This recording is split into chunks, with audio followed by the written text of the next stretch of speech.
நம்ம ஆட்சிக்கு வந்தா அது என்ன வந்தா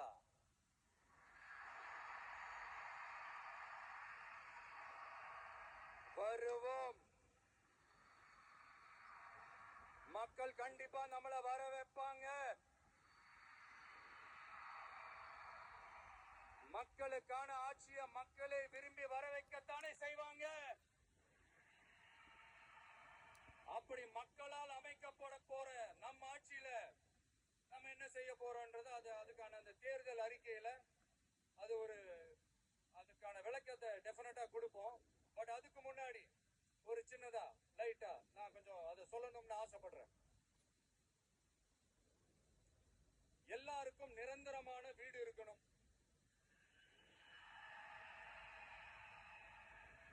ஒவ்வொரு வீட்டுக்கும் ஒரு மோட்டார் சைக்கிள் வாகனம் உறுதியா இருக்கணும். காரும் தான் லட்சியம்.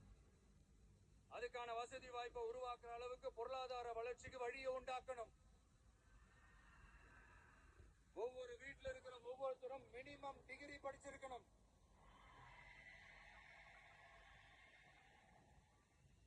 ஒவ்வொரு வீட்லயும் குறைந்தபட்சம் ஒருத்தருக்கு நிரந்தர வருமானம் கிடைக்கணும். அதுக்கான வேலை வாய்ப்பை உருவாக்கணும். அதுக்கு தகுந்த மாதிரி கல்வியில பாடத்திட்டத்துல சீர்திருத்தம் செய்யணும்.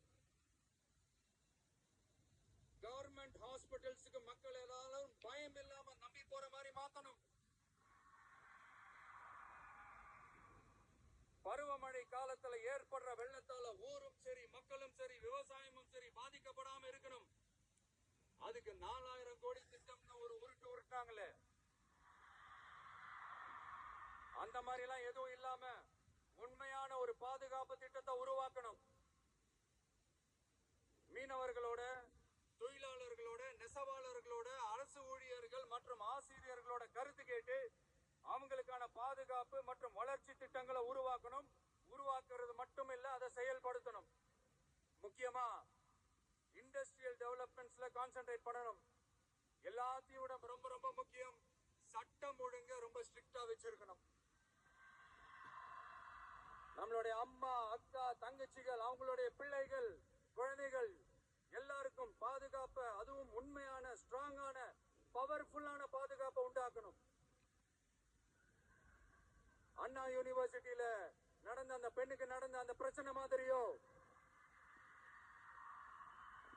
இல்ல கோவையில நடந்த அந்த கல்லூரி பெண்ணுக்கு நடந்த பிரச்சனை மாதிரியோ அதெல்லாம் நடக்க விடவே கூடாது.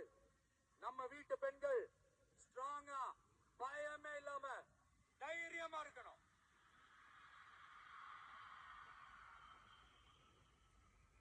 இது எப்படி செயல்படுத்த போறோன்றது முன்னாடி சொன்ன மாதிரி நம்மளுடைய தேர்தல் அறிக்கையில அதுக்கான விளக்கத்தை ரொம்ப டீடைலா கொடுப்போம். நான் சும்மா மத்தவங்க மாதிரி அவங்கள மாதிரி எல்லாத்தையும் அடிச்சு விட்டுட்டு ஏமாத்துற வேலையெல்லாம் இங்க கிடையாது நம்ம கிட்ட. நான் மறுபடியும் சொல்றேன், நம்ம அரசியலுக்கு வந்தது உங்களுக்கு நல்லது நல்லது நல்லது மட்டுமே செய்யறது தான். எங்களுக்கு வேற எந்த அஜெண்டாவும் கிடையாது. அதனாலதான் பாத்தீங்கன்னா கொள்கை எதிரி யாரு, அரசியல் எதிரி யாருன்னு திட்டவட்டமா சொல்லிட்டு அது வெளியே சொல்லிட்டு களத்துக்கு வந்திருக்கிறோம். அதுல எந்த விதமான குழப்பமோ எந்த விதமான ஊசலாட்டமோ எதுவுமே இருக்க போறதில்ல. இந்த விஜய் சும்மா எதையும் சொல்ல மாட்டான். ஒன்னு சொன்ன அதை செய்யாம விட மாட்டான். அது மக்களுக்கு நல்லாவே தெரியும். அப்புறம் ஒரு அதிசயம், ஒரு கண்டுபிடிக்க முடியாத ஒரு உண்மைன்னு சொல்லலாம். அது என்னப்பா, அது தற்குறியா?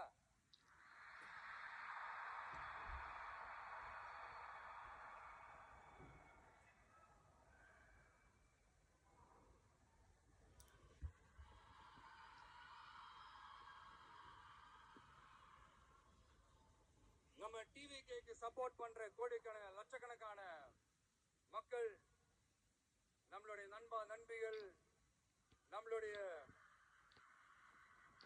ஜென்சி கிட்ஸ் எல்லாரையும் தற்குறிகள்னு சொல்லி வாங்கி கட்டிக்கிட்டு இப்போ அவங்கள தற்கொலை எல்லாம் கிடையாது, அப்படியெல்லாம் அவங்கள கூப்பிடாதீங்க. அவங்க சங்கிகள்லாம் கிடையாது, அப்படியெல்லாம் அவங்கள கூப்பிடாதீங்கன்னு சொல்லி ஒரு குரல். யாருடா அந்த குரல் அப்படின்னு பார்த்தா, இப்ப ரீசெண்டா அறிவு திருவிழான்னு ஒண்ணு நடத்தினாங்கல்ல, சாரி அவதூறு திருவிழா. அதுல அவங்க தலைமையே குழப்புற மாதிரி, அறிவு கண்ணை திறந்து வைக்கிற மாதிரி ஒருத்தர் பேசியிருக்கிறார். அவரு யாருன்னா அது அவங்களோட எம்எல்ஏ.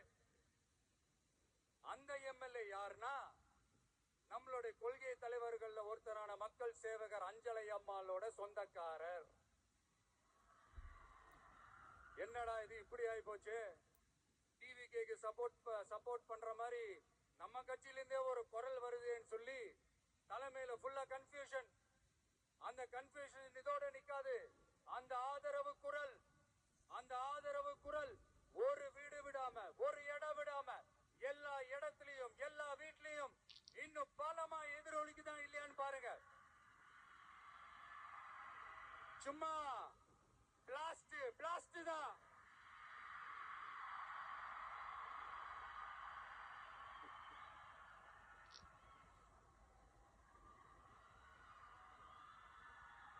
இது இன்னைக்கு நேத்துல நடக்கலங்க, 1972 நடந்து முடிஞ்சிருச்சு. எப்போ எம்ஜிஆர் அவர்கள் கட்சி ஆரம்பிச்சாங்களோ அப்பவே அது ஒரு கூத்தாடி கட்சி.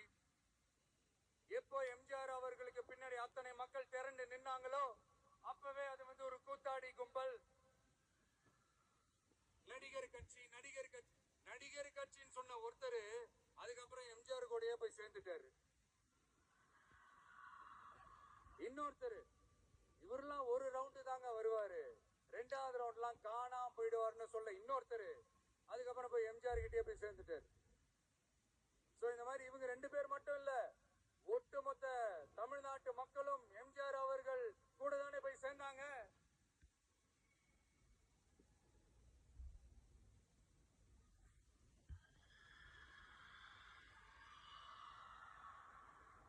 அதனால இது வரலாறு. இந்த வரலாறு நம்மளை விட அவங்களுக்கு இன்னும் நல்லாவே தெரியும். அதனாலதான் பாத்தீங்கன்னா 53 வருஷமா அதே கதறல்கள். கூத்தாடி கூட்டம், நடிகர் கட்சி, நடிகர் கூட்டம், இப்படி. மர்மயோகின்ற ஒரு படத்துல அவருடைய கேரக்டர் பேர் கரிகாலன். அதுல ஒரு சூப்பர் டயலாக் ஒண்ணு சொல்லியிருப்பாரு, குறி வைத்தால் தவற மாட்டேன், தவறுமானால் குறியே வைக்க மாட்டேன்.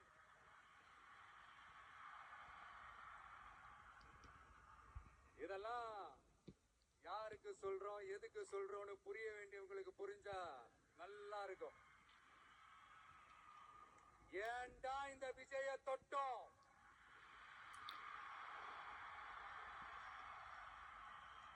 ஏன்டா விஜய் கூட இருக்கிற அந்த மக்களை தொட்டோம் நினைச்சு ஃபீல் பண்ண போறீங்க.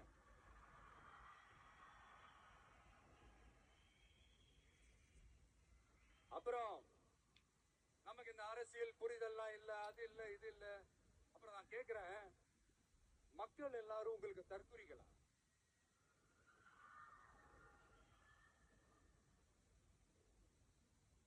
அதே மக்களோட ஓட்டு வாங்க போற நாம தற்குறிகள்னா, அப்ப இவ்வளவு நாள் அதே மக்கள் கிட்ட தானே நீங்க ஓட்டு வாங்கிட்டு இருந்தீங்க. அப்ப நீங்க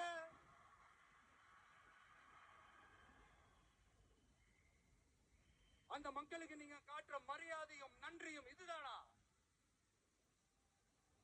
ஒண்ணு மட்டும் சொல்ற, எழுதி வச்சுக்கோங்க. இந்த தற்குறின்னு சொல்றீங்கல்ல, இந்த தற்குறிகள்லாம் ஒன்னா சேர்ந்துதான் வாழ்நாள் பூரா விடையை கண்டுபிடிக்காத முடியாத அளவுக்கு உங்க அரசியலே ஒரு கேள்விக்குறியாக்க போறாங்க.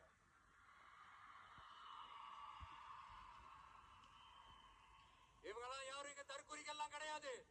இவங்க எல்லாரும் தமிழ்நாட்டு அரசியலோட ஆச்சரியக்குறி. இவங்க எல்லாரும் தமிழ்நாட்டு அரசியலோட அந்த மாற்றத்திற்கான அறிகுறி.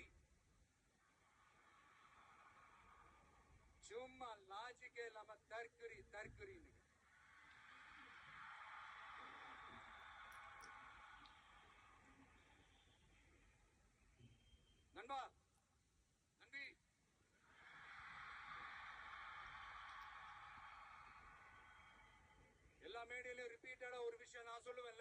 இப்ப நீங்க சொல்லுங்க.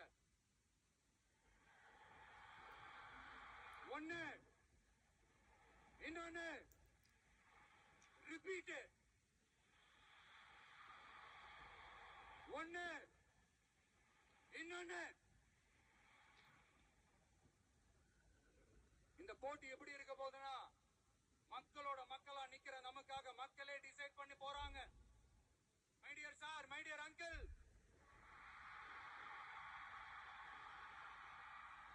ஆல்ரெடி டிசைட் பண்ணியாச்சு. கான்பிடென்டா இருங்க மக்களே, நல்லதே நடக்கும். வெற்றி நிச்சயம். மீண்டும் சந்திக்கும் வரை நன்றி, வணக்கம்.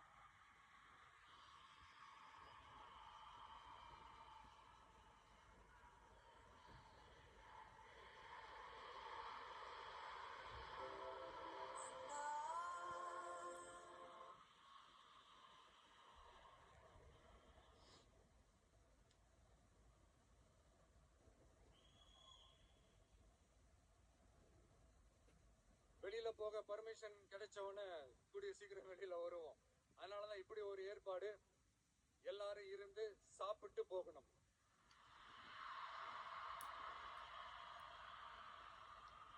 நன்றி, வணக்கம். சொல்ல மறந்துட்டேன், என் நெஞ்சில் குடியிருக்கும்.